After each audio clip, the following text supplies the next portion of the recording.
D'habitude, je me sens mal à l'aise de souhaiter à quelqu'un bonne année. Parce que bon, je trouve que ce sont des mots qu'on fait comme ça par habitude. Bon, ce n'est pas quelque chose qu'on pense à ça. Mais cette année, je prends un plaisir immense de vous dire bonne année. Parce que je sais que vous, comme moi, vous voulez laisser de côté ou derrière vous l'année 2020. Si j'ai des pouvoirs pour effacer une année de l'histoire, j'aimerais choisir l'année 2020 pour l'effacer définitivement de notre histoire récente. Mais bon, c'est impossible. Et c'est pour ça qu'il faut se projeter avec beaucoup plus d'optimisme sur l'année 2021. Et peut-être la meilleure manière qu'on peut avoir aujourd'hui de se projeter mieux sur 2021, c'est d'avoir comme thème pour ce premier samedi de l'année et après pour chaque premier samedi du mois, le thème du miracle. On va parler aujourd'hui des miracles parce que je crois qu'on a besoin de voir dans nos vies des miracles apparaître. Bon, je vais commencer par une histoire réelle. Peut-être vous avez entendu d'un certain Antony Flew. Dans le XXe siècle, il y a 3 mousquetaires de l'athéisme. C'est Antony Flew, Bertrand Russell et Richard Dawkins. Eh bien, Antony Flew, c'est un des grands philosophes analytiques du XXe siècle. Il a été professeur d'université à Oxford et aussi un athée militante. Il a écrit des dizaines de livres sur ce sujet pour convaincre les gens d'abandonner leur foi en Dieu. Eh bien, il s'est spécialisé sur la pensée de David Hume.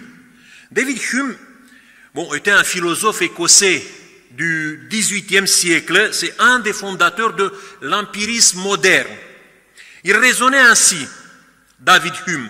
Il disait que la connaissance se fonde sur l'accumulation d'observations et d'effets mesurables.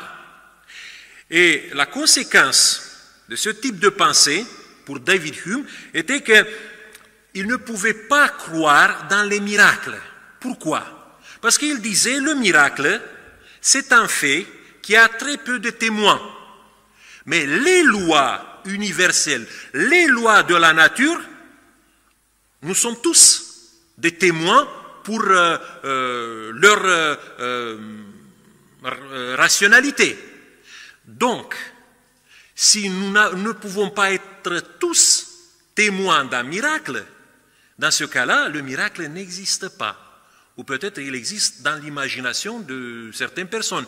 Mais on ne peut pas imposer le miracle comme un fait historique, comme un fait évident pour tous les autres. Et à partir de ça, Antony Flew, il a développé toute sa théorie qui soutenait l'inexistence de Dieu. Mais en 2004, il y a quelque chose qui s'est passé. Cet homme qui a passé toute sa vie pour convaincre que Dieu n'existe pas, il a commencé en 2004 de publier des articles en essayant de convaincre maintenant les gens que Dieu existe. Et il disait qu'il est arrivé à cette conclusion de l'existence de Dieu par des moyens rationnels. Il a observé un peu plus de près les lois de la nature, il a vu le réglage fin de la nature et de ses lois, et aussi la complexité de la vie.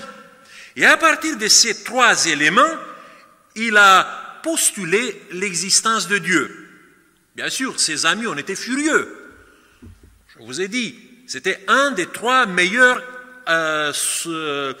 soutiens de l'athéisme du XXe siècle.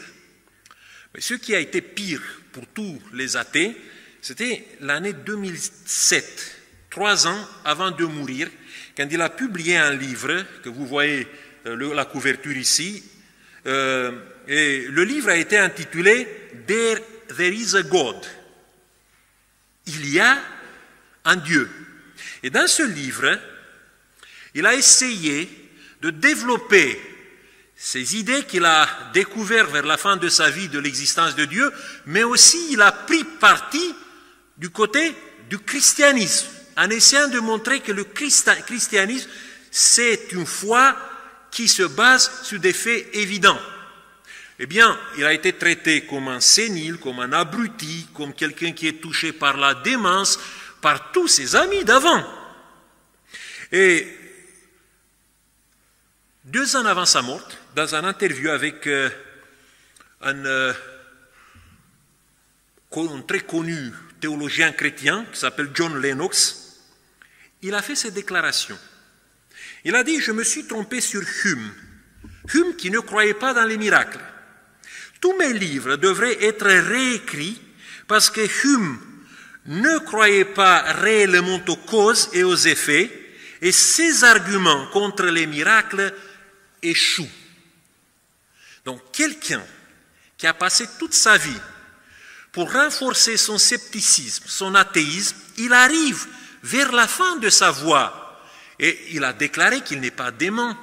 Il a déclaré qu'il est dans toutes les facultés mentales. Et il a essayé de prouver ça et il est arrivé à cette conclusion que les miracles existent. Maintenant, il y a quelques questions qui nous interpellent quand on parle de ce sujet des miracles. Est-ce que l'homme du 21e siècle, nous, les humains du 21e siècle, est-ce que nous pouvons toujours croire dans les miracles?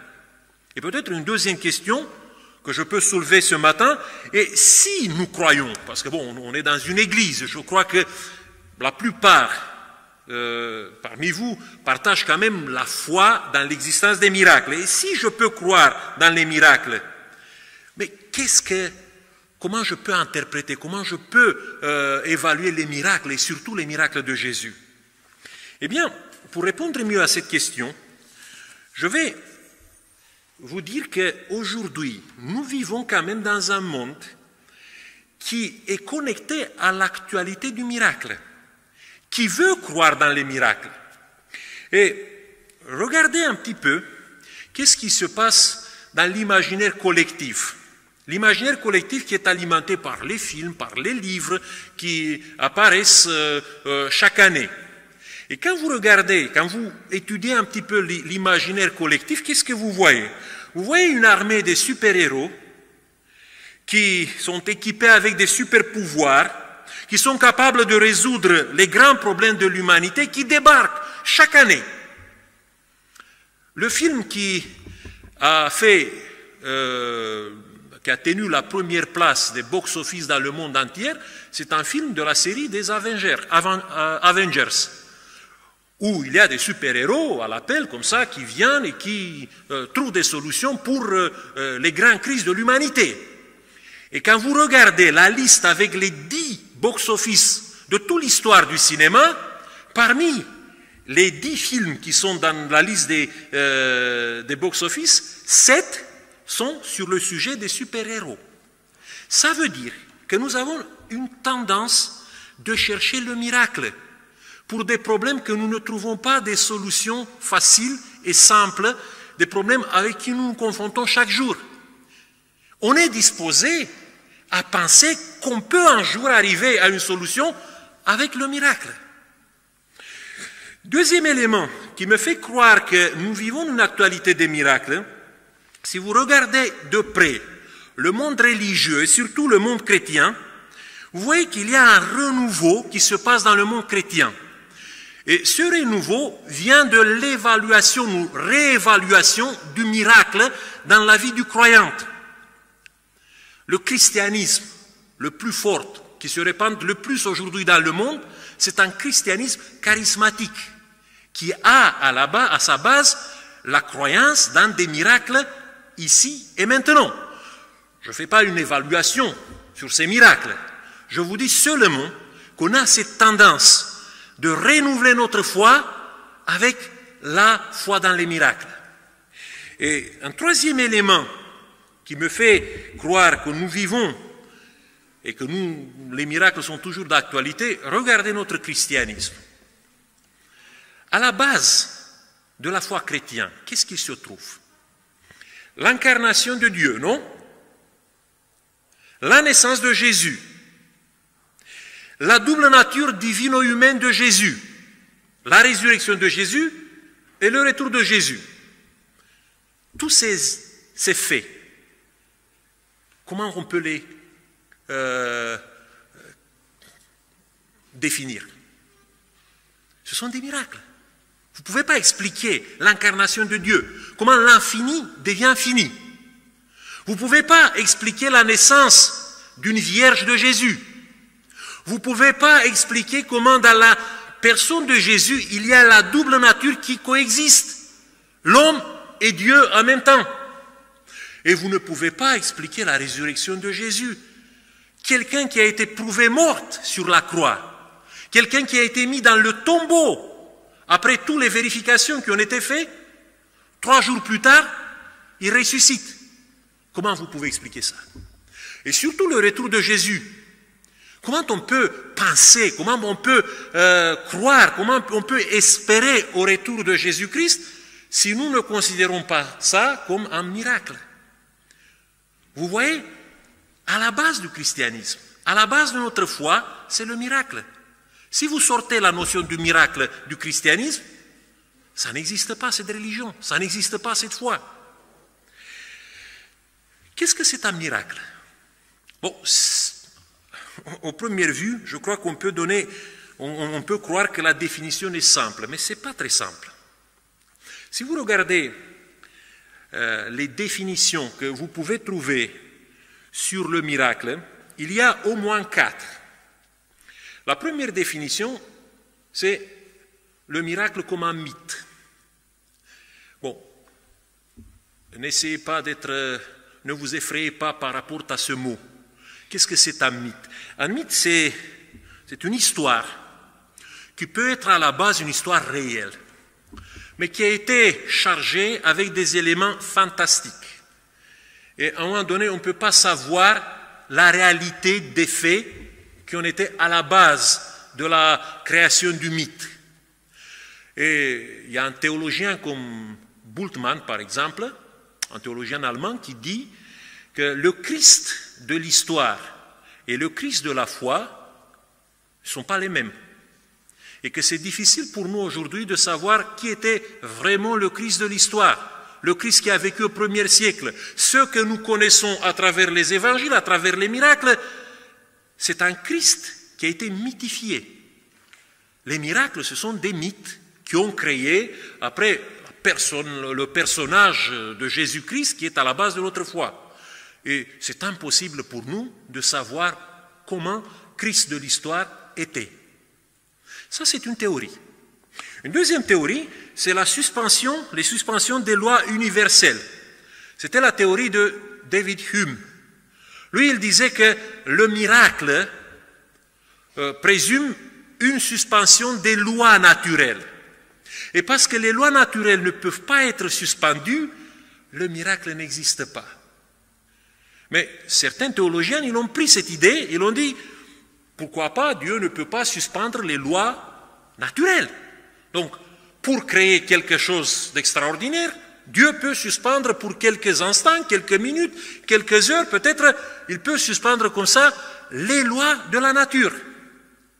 Mais s'il fait ça, qu'est-ce qu'il va se passer dans notre monde? Bon, si vous allez un peu plus loin avec le raisonnement, vous savez une chose, que si on suspend les lois de la nature juste pour quelques instants, ça sera la catastrophe. Ça sera le désastre instantané et total de l'humanité. Donc c'est assez difficile de croire ça. Troisième explication, c'est un phénomène naturel qui était incompris par les contemporains de Jésus, par les témoins des miracles à l'époque, qui passait pour un miracle. Ernest Renan, par exemple, au XIXe siècle, bon, aujourd'hui il n'est pas très célèbre, mais au XIXe siècle, je peux vous dire que c'était la célébrité absolue, qui a vécu dans les années 1860-1870 ici en France. Et Ernest Renan, il disait que, bon, tous ces miracles de la Bible, en fait, ce sont des éléments qui peuvent être expliqués avec la science. Mais les gens au 1er siècle, comme ils avaient leur pensée plein de toutes sortes des histoires fantastiques, et l'on essaie d'expliquer ça par le surnaturel. Mais en fait, c'était le naturel derrière. Les gens, par exemple, qui ont mangé les pains multipliés par Jésus, en fait, Jésus n'a fait aucun miracle là-bas. Il a demandé aux gens juste de partager entre eux ce qu'ils avaient ce qu'ils ont apporté avec eux. Et parce qu'ils ont partagé le pain, ils ont tout l'impression d'être nourris d'une manière miraculeuse. Ou la résurrection de Lazare. En fait, Lazare était dans un sort de coma comme ça, et Jésus, quand il est arrivé, il n'a fait pas grand-chose. Il l'a aidé de sortir de ce coma. Donc, vous voyez, il y a des gens qui disent tout peut s'expliquer par le naturel. Après, il y a une quatrième possibilité de définir le miracle. Mais ça nous demande quand même d'humilité, d'avoir une approche humble par rapport à ça. La quatrième définition qu'on peut donner au miracle, c'est que le miracle est une intervention divine, irrépétible, qui ne peut pas être expliquée par des lois naturelles et qui est totalement imprévisible pour le déroulement normal des événements. Dieu ne suspend pas, n'arrête pas les lois naturelles. Dieu intervient dans sa position de créateur. C'est lui qui est, qui soutient le monde. Et le miracle peut être défini comme une intervention divine et irrépétible. Dans ce cas-là, le miracle il va rester toujours un mystère pour la pensée humaine et pour le témoin. Et pour moi, en tant que croyante, je dois admettre que cette définition me satisfait le plus. Parce que c'est la définition qui me pousse d'avoir l'humilité nécessaire pour accepter par la foi que les miracles de Jésus qui sont racontés dans les évangiles, ce sont des faits historiques. Je vais vous prouver aujourd'hui avec le premier miracle qu'on va étudier à cette occasion. Maintenant, pourquoi le miracle? À quoi servent les miracles? Vous savez, quand vous vous approchez de l'Église catholique, vous voyez que dans l'Église catholique, il y a des procédures pour béatifier et canoniser certaines personnes exceptionnelles dans leur foi. Vous avez entendu de ça. Il y a tout un dossier qui est créé pour déclarer quelqu'un bienheureux, ou s'il s'agit d'une femme bienheureuse, ou de déclarer quelqu'un saint, dans le cas de la canonisation. Et pour déclarer quelqu'un bienheureux ou saint, il faut avoir au moins un miracle prouvé dans sa vie ou après sa mort. Quand son nom a été invoqué ou quand peut-être quelqu'un a touché les restes de la personne qui a été enterrée là-bas. Et je peux vous assurer qu'il y a des dossiers qui contiennent des centaines et des centaines de pages pour prouver un miracle dans le cas de quelqu'un que le pape, à un moment donné, par décret, le déclare bienheureux et saint. Donc, dans la mentalité catholique, le miracle est une certification de l'exceptionnalité, de la sainteté de la personne. Il faut avoir un miracle pour déclarer quelqu'un saint, pour déclarer quelqu'un qui a des pouvoirs d'intervenir dans la vie de quelqu'un, dans la vie d'un croyant qui prie à lui. Une deuxième idée reçue que nous avons par rapport au rôle des miracles, c'est que ça vient un peu du sacre du roi. Un peu dans l'histoire de la France, il y a dans une certaine époque, pour des siècles, il y avait ce qu'on appelle la monarchie de droit divin. Et dans la monarchie de droit divin, quand le roi il était sacré à Reims, à ce moment-là, il fallait que le roi sorte de l'église et il voit des malades qui avaient souvent une maladie qui s'appelle des écrouelles. Bon, ce sont des tuberculeux qui avaient des ganglions gonflés. Et le roi devait prouver ses capacités thaumaturgiques, ça veut dire ses capacités de guérir d'une manière surnaturelle les malades. Et il touchait les malades aux écruelles. Bon, et il y avait des malades comme ça qui étaient payés par les conseillers du roi pour déclarer qu'ils ont été guéris par le roi. Mais on ne pouvait pas déclarer un roi sacré s'il ne faisait pas le miracle, s'il ne prouvait pas son onction divine. Donc, dans cette mentalité qui vient du Moyen-Âge, le miracle est une preuve de l'onction divine. Et récemment, dans les milieux charismatiques, les miracles sont considérés comme des éléments qui prouvent le baptême par le Saint-Esprit, qui prouvent la confirmation qu'une personne a reçu le Saint-Esprit dans sa vie. Ce n'est pas le fruit de l'Esprit qui confirme ça, mais si la personne a au moins une fois dans sa vie le don des langues, ou s'il fait une prophétie, ou s'il fait une guérison, dans ce cas-là, on peut dire de cette personne qu'il a reçu le baptême de l'Esprit. Je vous ai dit, ce sont des idées reçues. Ça veut dire des idées qui circulent dans notre folklore religieux. Parce que si vous vous approchez des évangiles, qu'est-ce que vous trouvez? Pourquoi le miracle dans les évangiles? D'abord, quand vous lisez la manière dont les miracles sont présentés dans la vie de Jésus, vous voyez plusieurs éléments qui nous définissent pourquoi le miracle. D'abord, Jésus dit que le miracle est une fenêtre qui s'ouvre vers le cœur de Dieu, qui nous montre quelque chose du caractère de Dieu, le caractère bienveillant envers nous de Dieu. Vous vous rappelez, dans l'évangile de Jean, chapitre 9, il y a dans ce chapitre raconté l'histoire du guérison d'un aveugle né. Et les disciples posent une question à Jésus tout au début de ce miracle, en lui posant la question: pourquoi cet homme il est aveugle? Qui a péché? Parce qu'il y avait cette notion que chaque handicap est lié à un péché. Qui a péché, lui ou ses parents? Bon, comme il est né aveugle, ce n'est pas lui qui a péché. Donc la réponse rationnelle, c'était que c'était ses parents. Et les parents ont été punis dans leur enfant pour leur péché. Et Jésus répond non. Il est né comme ça pour que les œuvres de Dieu se manifestent en lui. Il fait l'allusion à ce que Jésus voulait faire après. Le miracle qui vient après dans la vie de cet aveugle né, c'était pour montrer la bonté de Dieu envers l'humanité. Après, dans les évangiles, vous trouvez toujours le miracle associé avec le mot signe ou séméion. Les miracles de Jésus, ce sont des signes qui ont été donnés pour prouver sa messianité, pour confirmer que Jésus il avait une vocation unique et que tout ce que Jésus faisait, il fallait faire ça pour le salut de l'humanité entière. Troisième élément, le miracle est toujours une grâce, c'est une faveur qui est imméritée, qui vient de la part de Dieu. C'est Dieu qui choisit quand et comment il fera le miracle.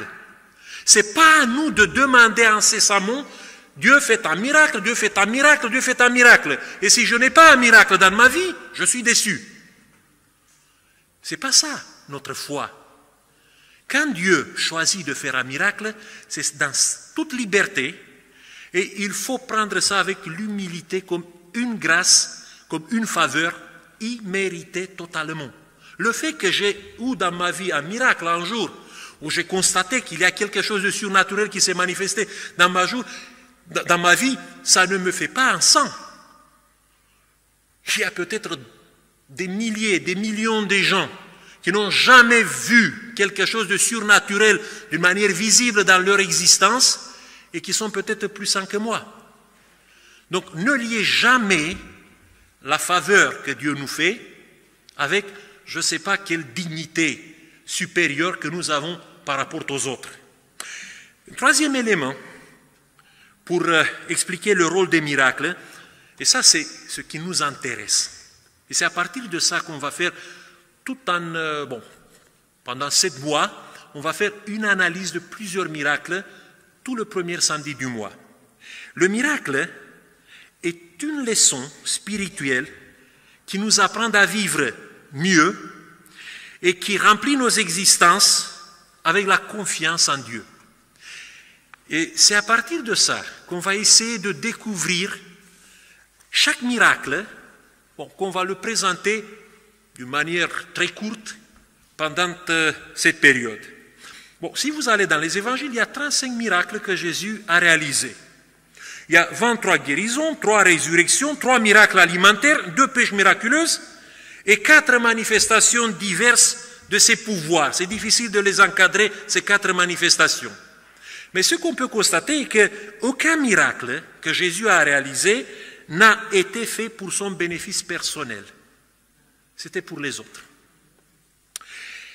Mais je vais essayer quand même de restreindre notre intérêt pour les miracles à une évangile particulière. Parce que c'est l'évangile la plus théologique. C'est l'évangile qui contient les leçons spirituelles les plus fortes. C'est l'évangile de Jean. Et si vous vous approchez de l'évangile de Jean, vous constatez qu'il y a, dans cet évangile, avant la crucifixion de Jésus, il y a 7 miracles que Jésus a réalisés. Et ces miracles, dans l'évangile de Jean, sont nommés 7 signes. Signes pour montrer sa messianité, signes qui annoncent la gloire. On est toujours en liaison, le miracle est toujours lié à la gloire de Jésus. Mais attention, ce n'est pas la gloire que nous rêvons. Dans l'évangile de Jean, la gloire se réalise quand Jésus il est pendu sur la croix. Quand Jésus il était sur la croix, c'est à ce moment-là que la gloire de Dieu se voit. Et quand vous lisez l'évangile de Jean avec ses miracles, chaque miracle approche Jésus de la croix. On sent l'ombre de la croix. On sent qu'autour de Jésus, quand il fait un miracle, il y a toutes les forces du mal qui commencent à se coaliser et à comploter pour détruire Jésus. Et dans ces 7 signes qu'on voit dans l'évangile de Jean, il y a des enseignements spirituels pour nous, pour les disciples, pour tous les lecteurs de l'évangile. Je vais rapidement faire une démonstration d'un signe avec le premier signe que Jésus a fait. Le premier signe nommé dans l'évangile de Jean s'appelle les noces à Cana. La première question qui se pose, est-ce que c'est un miracle réel ou c'est un mythe? Et si vous vous approchez avec beaucoup plus d'intérêt pour les détails, vous voyez qu'il y a des détails étonnants dans le récit. D'abord, le texte précise, il s'agit de Cana en Galilée. Parce qu'un peu plus tard, les historiens ont découvert qu'il y avait plusieurs Canas. Et celui qui a raconté cette histoire, il était familiarisé un peu avec la topographie de la région au 1er siècle. Il savait qu'il y avait un Cana à côté de Tyr, il y avait un 3e Cana qui était dans le territoire de la Syrie. Donc, il y a cette précision très claire qui nous dit qu'il y a Cana en Galilée. Et les archéologues ils ont trouvé le site, aujourd'hui il s'appelle Khirbet Cana, ils l'ont fouillé là-bas, ils l'ont trouvé vraiment un village, qui est un village juif, qui date de la période que l'histoire est située ici dans l'Évangile. Une deuxième chose, un deuxième détail, je peux dire de finesse, que vous trouvez dans cette histoire, c'est l'organisation du mariage. Vous avez un maître de repas, et le mot utilisé, c'est un mot très technique qui est utilisé au 1er siècle, architricline. À ça, il y a la manière de boire, de partager les boissons à la table.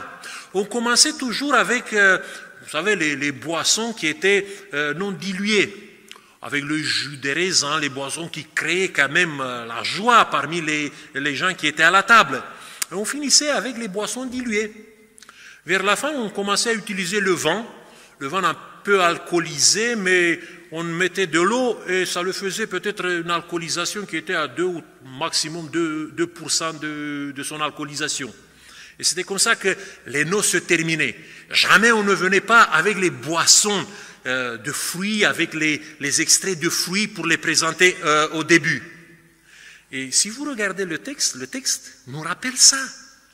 C'est quelque chose qui tient de ce qui se passait au 1er siècle. Il y a aussi dans le texte les vases, les jarres de pierre qui étaient utilisés pour la purification. Ça, c'était une spécificité de la région. Parce que si vous allez à Jérusalem, en Judée, il y avait des rabbins qui disaient qu'il ne faut pas utiliser les jarres de pierre, les jarres en pierre, pour la purification.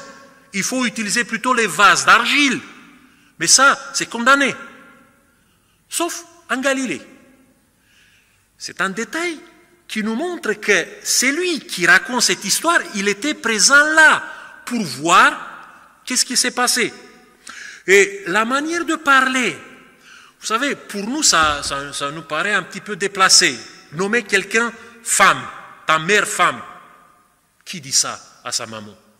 Personne aujourd'hui. Mais à l'époque, c'était une manière de politesse. À un certain âge, un fils pouvait nommer sa mère, comme on nomme aujourd'hui quelqu'un pour montrer un peu plus grand la politesse, madame. Et c'était en sorte de dire comme ça. Et il y a cette fameuse expression de Jésus, qu'y a-t-il entre moi et toi? Dire ça à sa maman. Qui peut dire ça? On peut dire que c'est un enfant qui a été mal élevé. Mais c'est ça le problème. Le problème est que celui qui raconte cette histoire, il traduit d'une manière littérale une expression qui a un autre sens dans les langues sémitiques. Dans la langue araméenne, cette expression, normalement, devait être traduite, si vous voulez respecter le sens, c'était « de quoi tu parles ». Donc, la personne qui a écrit ça, c'est un témoin de première main. Donc, on a affaire avec un fait authentique. Mais un fait authentique qui est mélangé avec des éléments, que je peux dire des éléments suggestifs, des mots symboliques. Voilà, le troisième jour. Si vous comptez les jours dans l'évangile de Jean, c'est le 6e jour. Et le 6e jour de la création, vous savez qui a été créé? L'homme et la femme. Et quand l'homme et la femme ils ont été créés, c'était leur noces. C'est pour ça que, ici, dans l'évangile de Jean, quand vous lisez ça, vous arrivez exactement en sorte de reprise de la création par Jésus. Après, il y a ce terme « l'heure » ou « hora » en grec, qui nous envoie au moment du salut que Jésus va réaliser sur la croix. On anticipe déjà le salut au moment où Jésus commence son ministère messianique. 6 jarres, pourquoi pas 7? Bon, l'eau de la purification qui se transforme en vin. Et ça nous conduit vers les textes d'Ésaïe, où Dieu promettait le vin qui était décanté, qui était limpide pour son peuple. Donc il y a là une promesse des bénédictions que Dieu voulait faire pour son peuple. Donc il y a un fait authentique, mais un fait authentique qui contient des leçons spirituelles. Quelles leçons? Je vais commencer à vous les présenter une par une. La première leçon de ce miracle, c'est que le miracle fait par Jésus a été un miracle très discret. Il est inobservable. À part les serviteurs, à part Marie, qui s'est rendu compte, à part ses disciples, qui s'est rendu compte que Jésus, il a réalisé un miracle là? Personne. Mais ce miracle discret, c'est une illustration pour des actions que Dieu développe dans notre existence, en soutenant la nature, en soutenant nos vies, jour après jour. Le Saint Augustin, quand il a écrit un commentaire sur cette histoire, il a dit « C'est lui qui a fait le vin à ce mariage, fait la même chose chaque année dans les vignes. De même que l'eau mise par les serviteurs dans les vases a été transformée en vin par le Seigneur, de la même manière les eaux des nuages se transforment en jus de raisin chaque année par l'action du même Seigneur. » Ça, c'est bien dit. Parce que parfois, on n'est pas conscient de ces miracles discrets, les miracles de la vie qui sont autour de nous. Et ça, c'est la première leçon. Deuxième leçon, nous avons un Dieu de proximité, un Dieu qui est concerné par nos besoins humains. Vous savez, quand vous lisez dans les évangiles la prière fondamentale, au centre de la prière fondamentale, il y a la demande la plus profane. Donne-nous le pain quotidien. Parfois, on croit que Dieu, il est très loin de nous, il est trop transcendant pour s'impliquer dans nos vies. Mais à travers ce miracle, Jésus montre la proximité que Dieu a pour chaque besoin que nous avons. Et ça, c'était une leçon que les disciples l'ont appris. Et nous, les lecteurs d'aujourd'hui, nous pouvons constater ça. Troisième leçon, la transformation de l'eau utilisée pour la purification, parce qu'il y a des vases de purification, n'oubliez pas ça. Et quand on a mis de l'eau dans ces vases de la purification, on parle un petit peu des rituels faits par les Juifs dans leur religion. Eh bien, la transformation de l'eau utilisée pour la purification en vin est un signe que Jésus vient pour transformer notre religion, qui est sans goût, comme l'eau est sans goût, en une vie nouvelle pleine de saveur. Déjà, Jésus a annoncé que son enseignement, sa religion, était une religion qui donnait de saveur.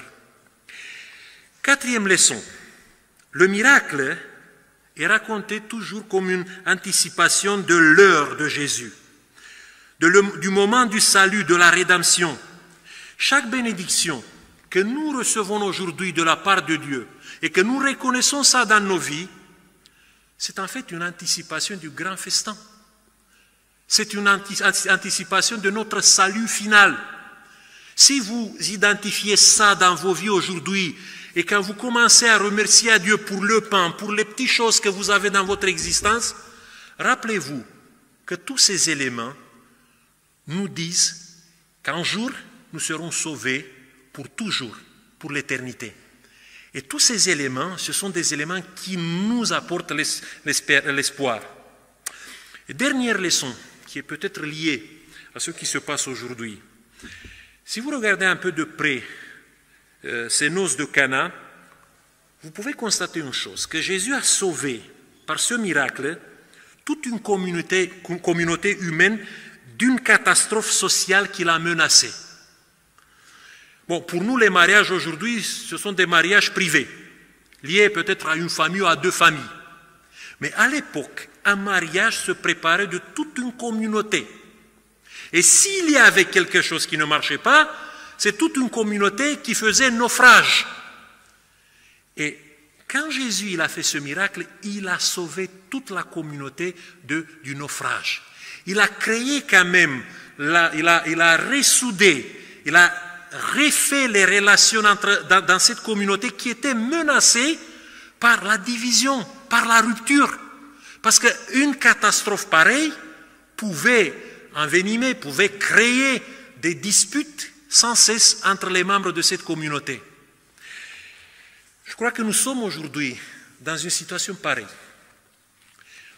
Vous savez, une des conséquences du Covid et de la pandémie qu'on a vécue l'année dernière, c'est cette catastrophe relationnelle et sociale qui nous est annoncée de plus en plus.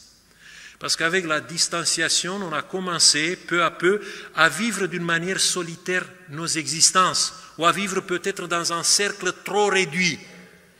Et nous avons besoin, plus que jamais, de revenir dans les relations sociales plus riches, plus fortes encore. Mais pour ça, nous avons besoin d'un miracle. Et le miracle vient toujours de Jésus, vient toujours de Dieu. C'est ça que j'exprime comme vœu pour cette année, que le plus grand miracle que Dieu peut et veut réaliser dans nos vies, cette année 2021, c'est de nous rendre encore plus fortes, encore plus puissants, les relations sociales, les relations de fraternité qui doivent exister entre nous. Que Dieu nous aide à réaliser ce vœu. Amen.